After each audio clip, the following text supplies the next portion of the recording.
Hi, this is David Owen with Chainscape Web, and welcome to this episode of the Real Producers Partners Podcast. In each episode of these podcasts, we speak with a real producers partner to learn more about them and their business. Today, I'm joined by John Brandvein. John is CPA at Brandvein and Company. I had the privilege of meeting John about a month ago at the Real Producers Partners lunch, and I was delighted when he appeared on the roster for the latest podcast. So welcome, John. It is my pleasure, as always. So as we get started here, what's the best way for listeners if they want to contact you to get in touch with you? Okay, my best line for immediate connection would be 314 706 4370. Okay. And will they get you directly or will they get someone else? It is And a have to ask direct for you. it is a direct call, and you can call me anytime after 4:30 in the morning. Okay. All right. So, John, tell us a little bit about your firm. Well, we have quite a unique operation. I was a partner in a firm that I had started years ago. It turned out we became the second largest local firm in the city of St. Louis. I had 9 partners and 65 employees. It was a full service operation. We did a very creative and challenging job for our clients.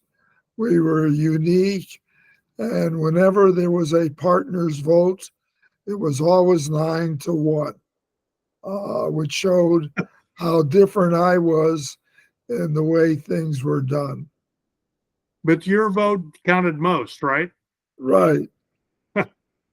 Great. So, what was the focus of the firm at that time? At that time, we took care of small, medium-sized companies, a lot of family businesses. And what we found was we provided more than just your accounting services. Okay. I grew up in a business family. Therefore, everything that I did was business related. I find that a lot of our clients and a lot of businesses really don't know their own business. They're so busy into it that they don't see above it. My job has always been to come up with unique things, operations. I mean, I had a client change their entire system of their telephone because their switchboard operator was not doing the job she should do. They had her doing other things, calling in. So we changed that around. It ended up becoming more efficient. And as a result, it was just one more thing that I brought to the table. I like to think that a couple of things. One is I think outside the box. Mm-hmm. I am not limited to anything. I will come up with ideas. 90% of them don't work. But what it does is it challenges everybody in the group, and they'll say, well, John, you can't do that. Why not? Well, here's the reasons why. So as a result of those things happening, actually the client comes out better. It's a situation where nobody's flouting themselves and saying, well, I do this and I do that. It's a we situation. And it's a hell of a lot of fun. A lot of people are too busy putting their eye shades on and trying to balance the books. Mm-hmm. When I balance the books, that's the beginning of it. What I find also that many businesses, many people are so busy looking at their profit and loss statements and not their balance sheet. And therefore, they can see certain things, but they don't see the important things. And that balance sheet is so important to them. It's a long-term relationship, a long-term interview, and we have fun doing it.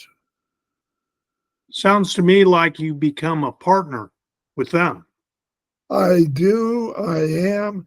In fact, in a number of instances, the clients have offered me a percentage of their business so that I am so involved in it. And I said, I'll tell you what, I don't want a dime of your ownership. I find that this way here, I'm not doing my thoughts and ideas, which usually don't work. But when I am advising a client, it always comes up with things that work. In fact, we had one situation just recently in the real estate field where I had a client, he wanted to sell his property. And what he did was he got contacted by a motel operation, and they were all set to buy his company. And what I did was I said, you're going to get hit with a huge capital gains tax. And therefore, what you think you're getting, you're not. So I was able to go to the hotel operation and work out an arrangement where instead of them buying the property, the client became a partner in that operation when they built a hotel. They subsequently went into 3 or 4 deals, and as a result, his real estate holdings are worth over $20 million now. Wow. And he did not have to put a dime into it because he had used his equity in his buildings, and he just sold one of the buildings where we had it a couple of years ago, and we had a $4 million profit on it, which Wow. turned out extremely well for it. Yeah. $4 million is nothing to sneeze at. Right. So, how did you get connected with Real Producers, and why did you become a partner? I've been involved with them for about 3 or 4 years now. Okay. I like to network. I love meeting people and getting involved with them and finding about them and their family. What I also enjoy doing is just trying to find out the derivation of their family's last name.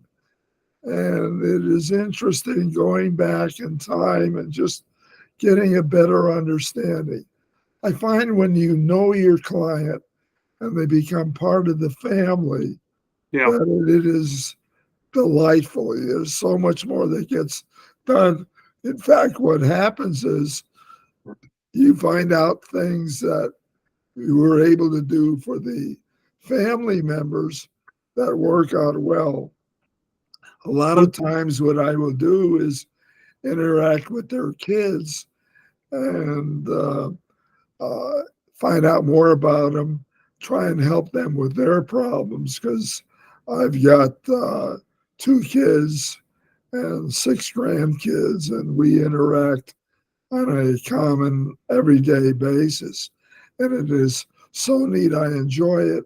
And the parents say, well, John, what we need to do is tell you what you should be telling our kids. And I'll say, wait a minute, no way.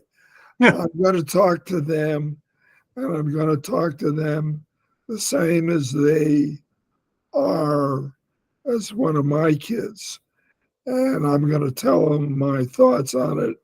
And I would think that probably 90% of the time that I do that, I'm going to tell them the same thing that you want to tell them, except what happens is when it comes from me, it's a hell of a lot more mind attentive hearing it from me because it's not their parent. And I make myself available to them to be able at any given time. I've had it a couple of times where they've called me up and they're crying. And I'll say, gee, Adam, what's the problem? And they'll say, well, my dad's did such and such and such and such. And he just doesn't listen to me. Yeah. So we had a long talk on it. And when we got finished, I said, your dad's right.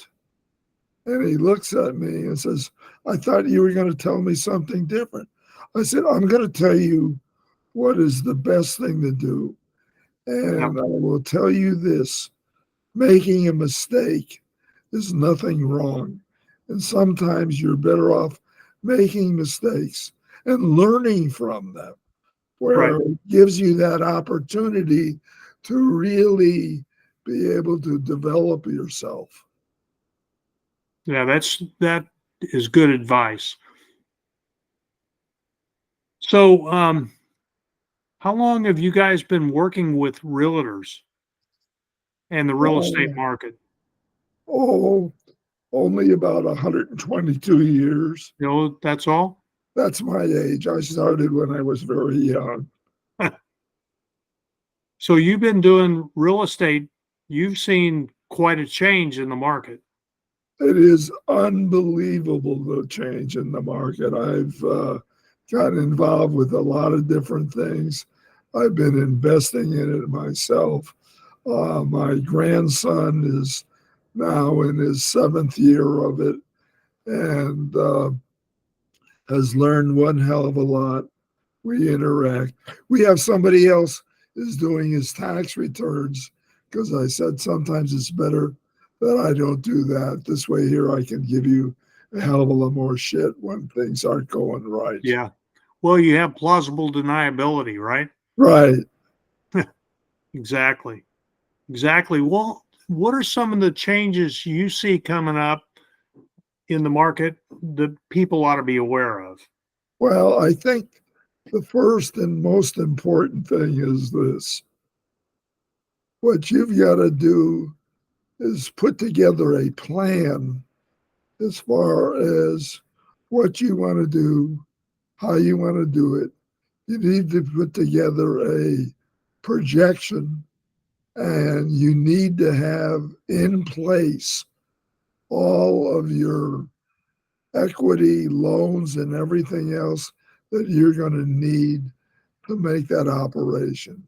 What I find in the real estate market, and I go to a number of different real estate networking groups, and these people are not your competitors. Actually, you can learn more and do more working together and learning more, especially when you get together with somebody who's been at it for a number of years. Right. But I find also in these different groups, like my grandson, he's got a crew of a multitude of people that are able to do different things as far as fixing and repairing buildings and doing all the networking and things that need to be done to fix up the real estate. In fact, I use them a lot of times when I have some problems. I am totally ignorant as far as being able to do anything at all. They, at this point in time, will not even allow me to change a light bulb. Keep your hands off, right? Well, what I did was the light over the sink had gone out. So, in my infinite wisdom, I got a chair, stepped up on the chair, Yep. stepped into the sink, and removed the light bulb, except for one thing. When I twisted it, it snapped off. So now I have an open light bulb. Well, I can fix that. I went and got a pair of pliers and figured out that I can fix the light bulb. Well, electricity can be a dangerous thing. It sure can. So I figured, okay, I'll turn off the light switch. Then I thought about it a little bit more. I'll turn off the circuit breaker. I still didn't feel comfortable. I turned off the electricity to the entire house. Went up with a pair of pliers, fixed it except for one thing. I ripped it out so that now John had to go and get an electrician to fix it. So let other people help you where it's possible. Well, that's a good point. You can do, not knowing what you're doing, you can do more damage than it would cost you to have someone else do it. Well, I had worked in the steel mill when I was in college over in Granite City, Illinois. And I worked overtime on the emergency crew.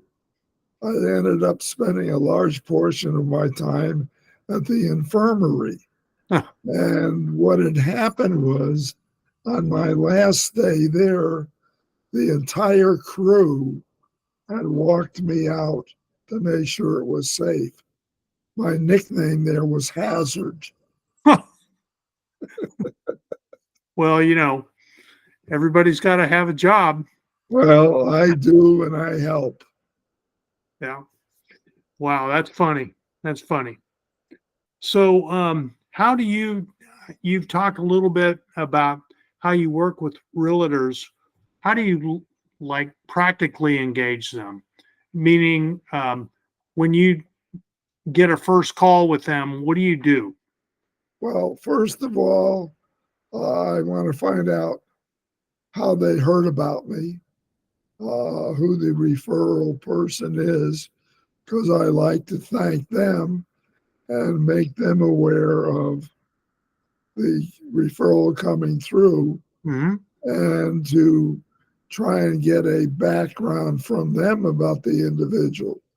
That it's a matter of meeting with the individual, meeting with whoever his other partners are at a point down the line, also meeting with his financial person. Do you like And to do that on the phone or in person? I'd like to meet face to face with Mm-hmm. somebody. It's so Yeah. much more fun. I love people, as I say, so that it's neat. It's interesting. In fact, what I do is I usually have them pick the place where to meet to eat. Usually do it over lunch or breakfast, Right. because this way I get a approach to different places to eat rather than my same place. I like to find out more about them, their background, what's going on, what they do, what they've done, where they've succeeded, where they've failed. Also, and number one in the beginning, I always ask, and this is everybody, is their will up to date? Do they Yeah. have a living will? Do they have a will to take care of their situation if, God forbid, a medical emergency comes up? So Right. that's number one. I'm always thinking about things that are related to their life, their family, and getting a better idea of what's going on. Then we'll look at their tax returns. I want to see what they've done, whether they have insurance, what their tax returns look like in the past. Let them have a better understanding of what it's all about. My approach is aggressive on the client's basis part, because in my mind, I have a slogan, which is, when in doubt, deduct. Yeah. Because if you don't take it as a deduction, Uncle Sam's not going to do it.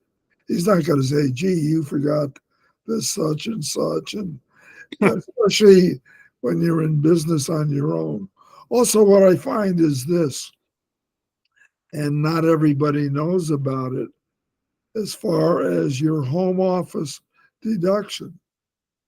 What you want to do is make sure that it is used strictly for your business. Right. Otherwise, Internal Revenue could come in and say it's not full time for your business, therefore it's not deductible. Right. But also, there's something that what they do is they figure out the square footage of the office and say, okay, and take that in relationship to the entire house. Well, what I think what people don't realize is the entire house is not the entire house. When you consider it, you want to eliminate all hallways and all bathrooms in the Okay. overall percentage. So instead of maybe having a 10% related to your business, maybe it's 20 or 22%. When you are fixing your office up, everything, including all of the furnishings and everything else there, are deductible.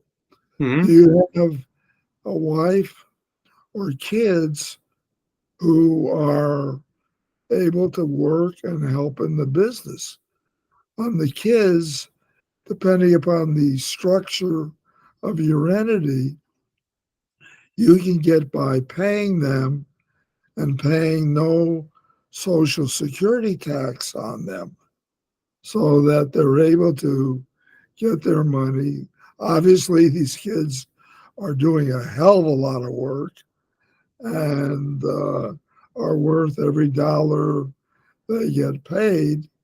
And it gives them a good sense because you can make it where uh, they can learn how to handle money themselves. Hmm. That's very important. Hmm. Once we get through all of the beginning, what we do is meet with the clients on an ongoing basis during the year. Some are more frequent than others. If there's ever a question, they call me up. A lot of times it's questions that have nothing to do with accounting. It may be something entirely different. I've got a lot of people I know, and I do a tremendous amount of referral recommendations to people. I find that by doing that, you find out who is really good. The client is thrilled because they've got somebody who's taking care of the job and they're doing it right away. And this is very important. This is a long-term relationship. I mean, I've got some clients I've had for 40 or 50 years, and Yeah. we do a lot of things. Our meetings together, you know, those are all deductible. Uh, but be careful, save, don't be frivolous with things, and learn to deal with people and smile. There are too many a-holes out there that are uh, not nice, happy people. And life is too short. Life Yeah. is much too short. Exactly. So, what would you? I mean, this is great advice, just in general. But if someone would want to start a new business, how would you want to engage with them? What advice would you give them? Well, some of the things I just said, Hmm. I play also devil's advocate. I will challenge them on a lot of things, not to be a smartass about it, but to make sure they understand what they're getting into. I mean, it's some people think, "Oh my God, you got your own business, you're set for life." It does not work that way. And the larger you get, the more difficult it becomes and the more that you need in the way of outside services. So it's a matter of doing what's necessary, but it's also a matter of being a good person, a nice person, Yeah. and being kind to people. Is the greater St. Louis area, do you work over in Illinois as well? Actually, at one point in time, I had done accounting work for a number of women's retail stores, Okay. and I had probably about 20 different locations in the area, not only in the Midwest, but I had some people out in California where I was doing their motel tax returns and helping them in the way of developing their businesses. So I did a lot of that. I also did a lot at one time as far as expert litigation, where I was doing a lot of transactional things, but also a lot of litigation work. In fact, I did one time where one of my son's buddies from baseball that I had coached became a partner in a large law firm in St. Louis. He did the accounting work for Ford, or he did the legal work for Ford Motor. Wow. And he called me up and said, we've got a case where some supplier had sued Ford Motor for $450,000. And they brought me into the case, and we did our due diligence and everything, and found out that actually it was a reverse. They owed Ford over $500,000. Wow. And we were able to go back and get that money for Ford. So we've done a lot of different opportunistic things. And I love that challenge. I love a adversarial situation. I mean, like the guy in Suits, Harvey and Mike, where they're always in doing something. Yeah. Yeah. So, I think you talked earlier that you initially work with smaller companies. Yes. Do you have a size that you like to work with now? No.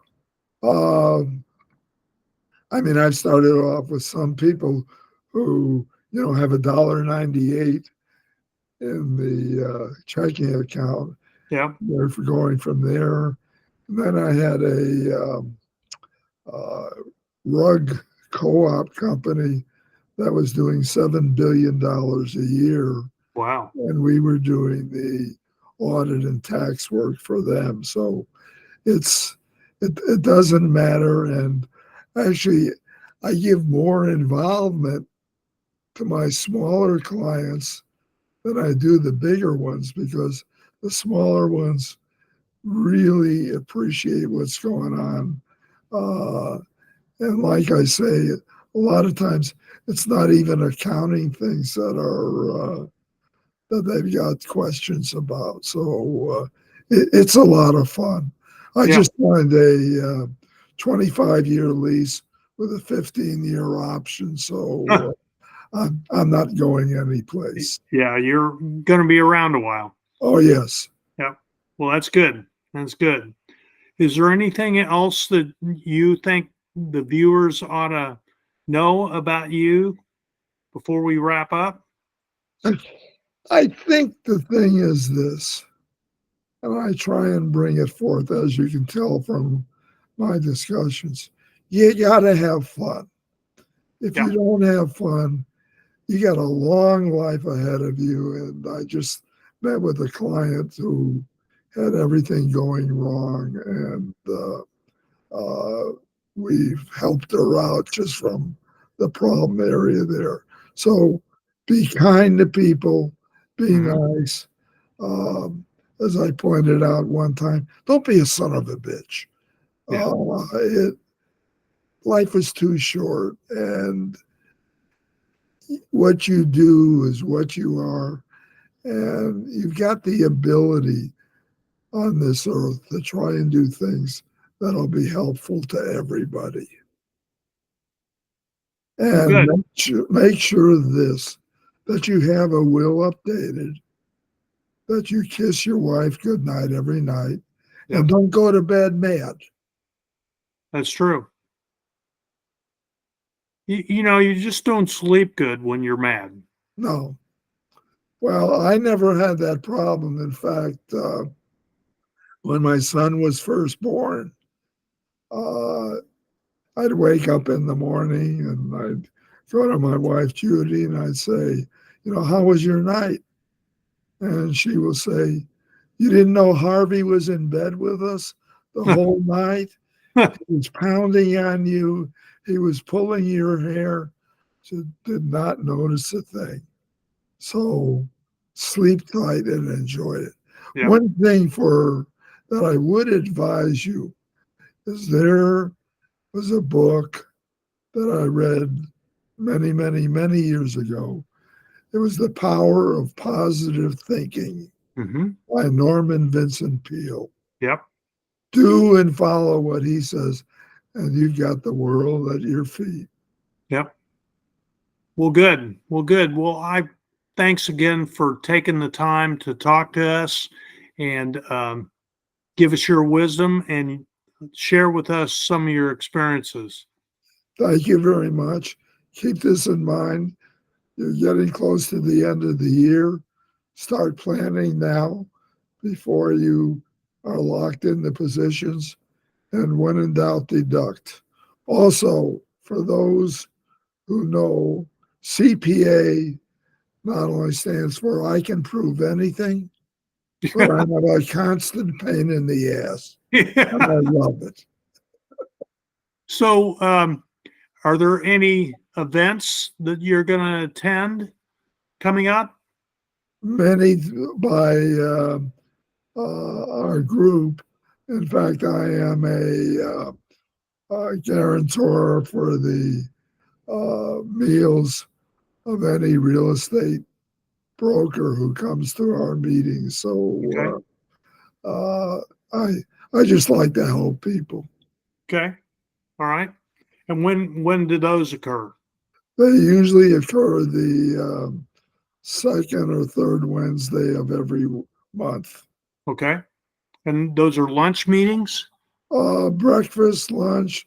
We just had a golf tournament, and I took care of the 19th hole. Okay. Yeah.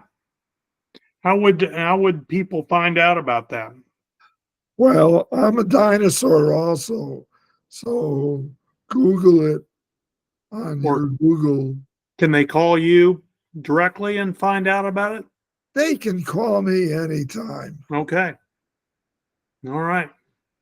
Well, listen, John, it's been great talking to you. And thanks again for your time.